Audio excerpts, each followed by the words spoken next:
জাহাপনা, আশা করি কোনো অসুবিধা নেই। আমি ভালো নেই হজরত লেবি। আমার অবস্থা নিশ্চয়ই বুঝতে পারছেন, ঘুম হারাম হয়ে গেছে। জাহাপনা, এত অস্থির হবেন না। আল্লাহ আপনাকে শান্তির নিদ্রা দান করবেন।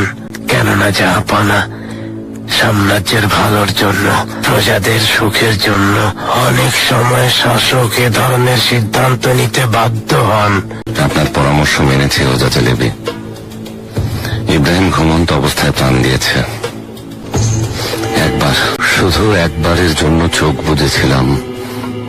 যখন চোখ মেললাম, ইব্রাহিম তখন আর নেই। আল্লাহ সাক্ষী আমি কতটা কষ্ট পেয়েছি, কিন্তু একটু পরেই যেন বুক থেকে একটা বোঝা নেমে গেল। জাহাপনা, কথায় আছে, আল্লাহ ক্ষমতা বুঝে দায়িত্ব দেন। আপনি হলেন অসীম ক্ষমতা সম্পন্ন সুলতান, ঠিক যেন পাহাড়ের মতো মাথা তুলে দাঁড়িয়ে আছেন। যেমন শীতের পরে বসন্ত আসে, তেমনি আপনার এই কষ্টেরও অবসান হবে। আপনি ভাববেন না